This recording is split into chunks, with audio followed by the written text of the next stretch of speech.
And flipping into your videos, it's your boy Lion. So we're here with episode 2 of our WWF 1996 series, and we're here with Superstars.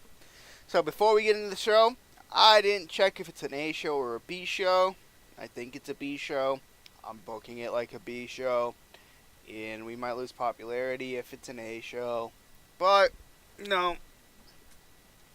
Let's just jump right into it, where it is a B show, thank God, because it is being held in 2,600 fans at the PZO Sports Center, where the hell that is, New England somewhere, I think it's said. Never heard of it. One in a 48D plus, and both the subpar wrestling little heat, the Body Donnas defeated the Godwins in 9:34, when Skip defeated Phineas. Pinfall with the Blonde Bombshell. Bloody Donnas to make defense number 1 of their tag team championships. Hillbilly Jim and Sonny the Good work at ringside. Skip. Oh crap, I didn't change Marrow's gimmick, so Skip gimmick. You're gonna see me do it after this. I'm gonna remember for once. Announcing quality, gave it a butch. Sonny is neither.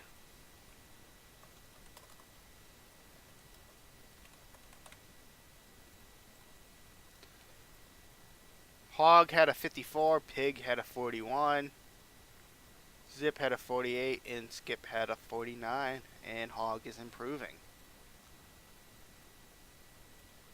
Now after the match, the Smoking Guns come down in a 56 C-, and they challenge the Body Artists to a tag team title match on Raw. Sonny did good. Skip was poor. Not bad, not bad.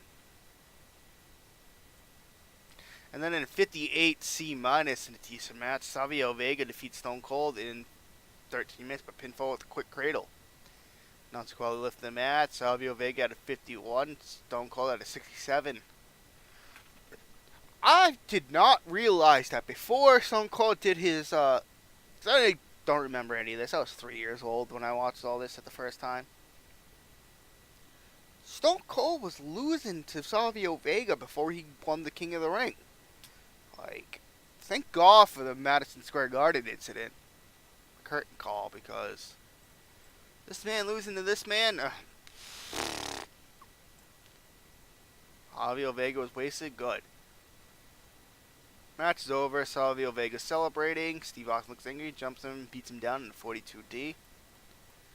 You're getting squashed at the pay-per-view now. Then we just got our video recap in the 79B of what happened on Monday Night Raw. And that leads into a 49D plus in the terrible match. Mark Merrow defeats Justin Bradshaw in 10 minutes with pinfall shooting star press.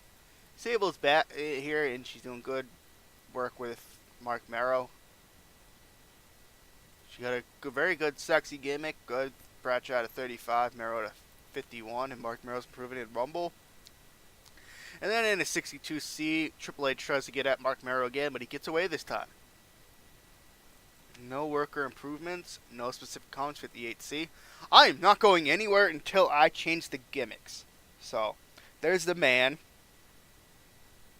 We're not even going to look at any of those yet. I will do... United States Championship Wrestling. Actually, yeah, first we're going to do the gimmicks. So, who was it? Save it. Mark Merrow, King Mabel. So... Mark Merrow. What's he good at? Wildman. He's not good at his Wildman gimmick. Let's put this out of the way for a minute. So what's he going to be good at? Wholesome. Okay. So we'll filter. Boom. Face. Wholesome. Boom. Blue Collar. Fan Zone. Family Man. Family Guy. Lucha High Fire. Nope.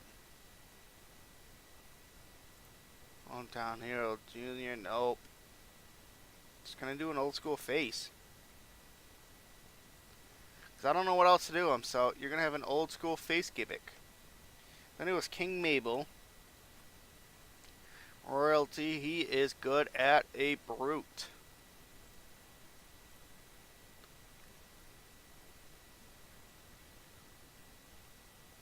So, heal, brute, boom, powerhouse. Big ol' ugly bear.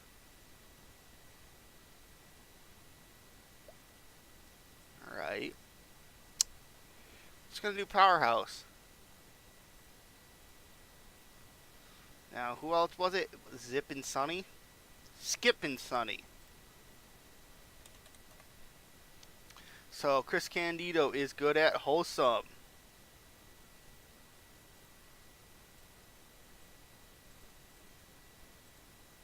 Heal wholesome. Which is weird.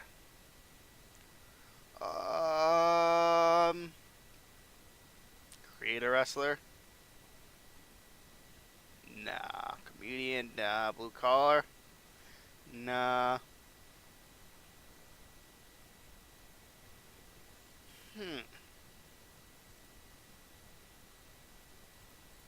Tutti Frutti? Nope. Trueborn? Nope.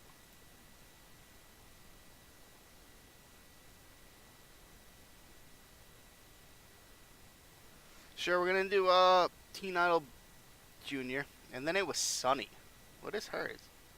Fitness freak? No. She's gonna be good at cocky.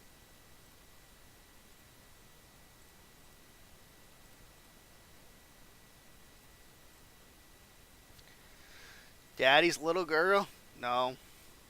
High society? No. Scoundrel? No. Prima donna? Very self-centered. Perfect body. Perfect. And then we're gonna go to this. 2.30. Find Savio Vega. Find Stone Cold. See, Stone Cold Steve Austin. Boom. I'm gonna give you a bonus of $5,000. You'll be happy. Boom, boom. We'll save this, and then we're gonna go to Monday Night Raw, and I'll see you guys then when the show's booked. I'll come back if anything's like major. And we are back with Monday Night Raw, and we'll just jump right into it. Where? In front of 12,182 people at the Hartford Civic Center. In a 77B, Gorilla Monsoon comes out and announces that after last week, tonight in the main event, Shawn Michaels will be forced to find a tag team partner to go against Cornette. And if he doesn't, then it will be a handicap match. And that's when Shawn Michaels comes out and says he doesn't care about that. He wants the British Bulldog. He wants Owen Hart. He wants them both. He doesn't care. And that's when Gorilla Monsoon says, the winner, whoever you pin, the other man, if your team wins, the other man goes on to face you at In Your House. But if they win, whoever gets the pinfall goes on to face you at In Your House. And that's when Cornette comes out and just laughs and accepts it on behalf of his camp and everything. Jim Cornette was good off script. Gorilla Monsoon was not because other people weren't.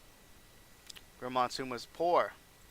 No worker improvements. And we go into a 56 C- in a poor match. Hunter Hearst Helmsley defeats Duke Droz by pinfall with an ace crusher in 6.5 minutes. Triple H had a 65. Duke had a 27. And Hunter Hearst Helmsley's improving in performance. And after the match in a 63C, he cuts a promo on Mark Merrill saying that everyone's asking him why did he attack him. But that's because he needs to get rid of people like him. Get rid of wild men. Get rid of scum that is in the World Wrestling Federation. No worker improvements, good. Do low heat, alright. Low experience. And then just 678 B plus. We come back from commercial and Shawn Michaels, you show him walking around trying to find a tag team partner. And then in the 74 B minus, a decent match, Mankind defeats Fat 2 in 643 by pinfall with the double arm DDT. Fat 2 had a 50, Mankind had an 80, and there were no worker improvements. Fat 2 was inconsistent and low announcing experience. And then in the 76 B minus, a good match, The Undertaker defeats Tatanka in 748 by pinfall with the Tombstone. Tatanka had a 56, Undertaker had a 93, and he's getting better in performance. So is Tatanka. Short match length and low experience. Everything else is great. Where in a 75B, Marlena and Gold does come out and start like clapping, cheering, like over exaggerating, and lead to the Undertaker sitting there looking at him in the ring while they're sitting there on the entrance ramp. No worker improvements. And that's when we go into a match in a 61C. About the head. Decent wrestling, but didn't have much heat. The Smoking Guns defeat Body Donuts in 14 minutes when Billy Gunn defeats Zip by pinfall with the Gunslinger, and they win the World Tag Team Championships.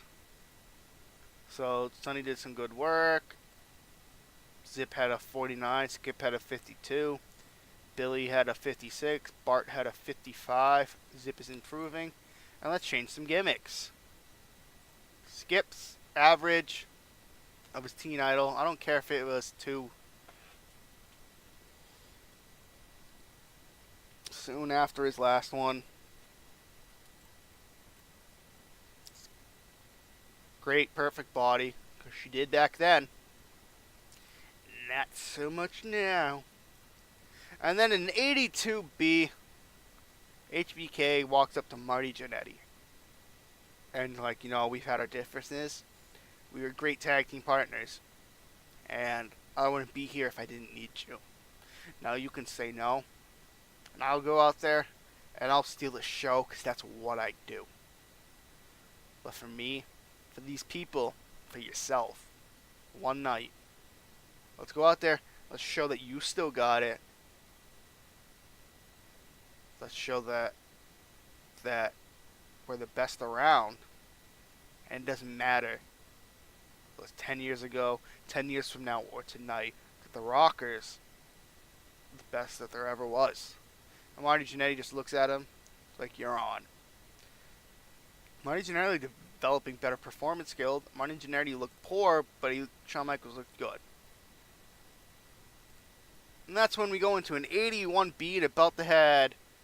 Subpar wrestling, superb wrestling, good heat. Camp Cornette defeats Shawn Michaels and Marty Jannetty in 15 minutes when British Bulldog defeated Mark Jannetty by pinfall.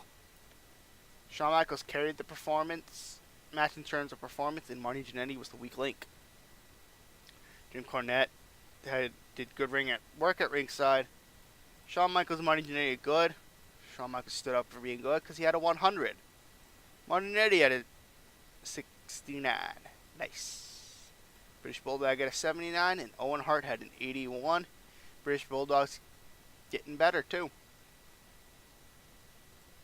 And we'll jump into the 78B where Camp Cornette just beats down Marty Jannetty in front of Shawn Michaels. Shawn Michaels is on the ringside, and every time he tries to get in there, they just push him away, and then they just lay him out and stand tall over him, and that's how Monday Night Raw looks. Marty Jannetty hadn't performed. Shawn Michaels looked good.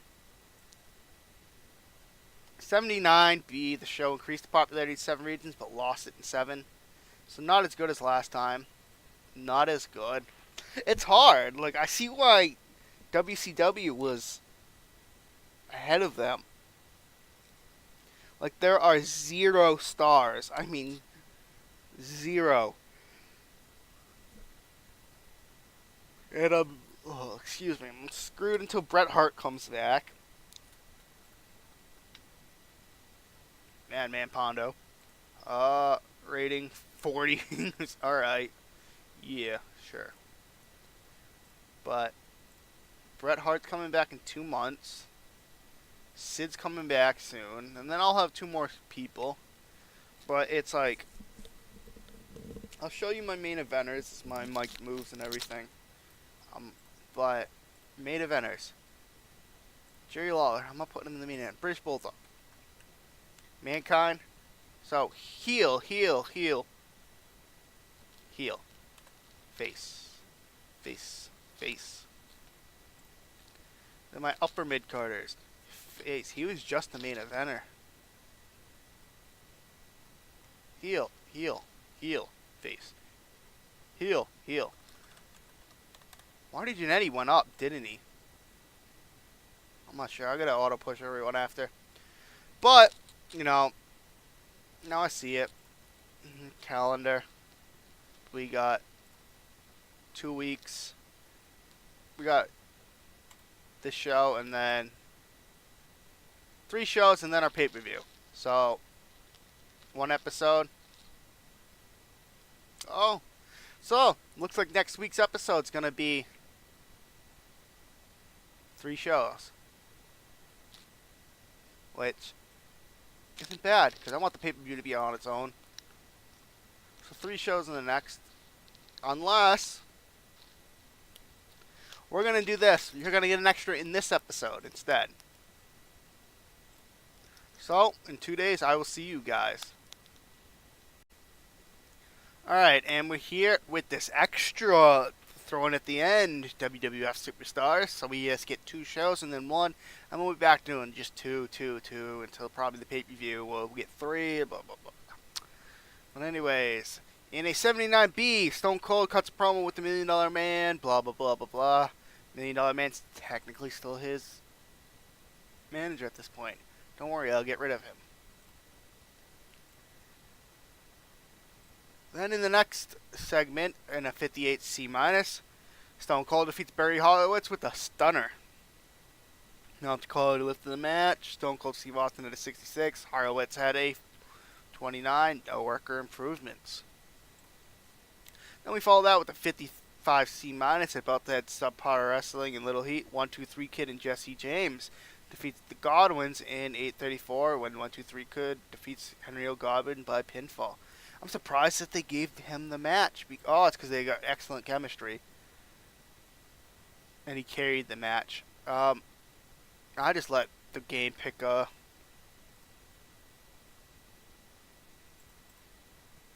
winner. 1-2-3 Kid at a 65, 47 for Jesse James, 44 and 45 for the Godwins. And then 72B-, Goldust and Marlena talk about The Undertaker. Talk about how it would be his biggest and best showing. And to do so, to get The Undertaker's attention, who put his title, his gold on the line in your house. Goldust Undertaker. The Intercontinental Championship. Action. Crowd harder. No worker improvements. We're going to 74B. Decent match. Vader defeat Ahmed Johnson in 8.5 minutes by pinfall. Vader had an 88. Ahmed had a 52. No worker improvements. And that leads us to a 75B-. Vader celebrating and Yokozuna slowly cambers in and they get in each other's face and Yoko hits him with a banzai. And that leads us into our main event, which is a 52D+, terrible match. Tatanka defeats Aldo Montoya with a tomahawk chop in 10 minutes. And then we get a just recap of Monday Night Raw, and there is no specific improvements. And that was Superstars. And we'll just see what Butch Miller, is that? Yeah. Flabby, you're like, what, 50 now? Yeah. So that's cool. Superstars got 2. And that is going to be it for this episode, guys. Like, comment, subscribe, and I'll see you in the next one. Peace.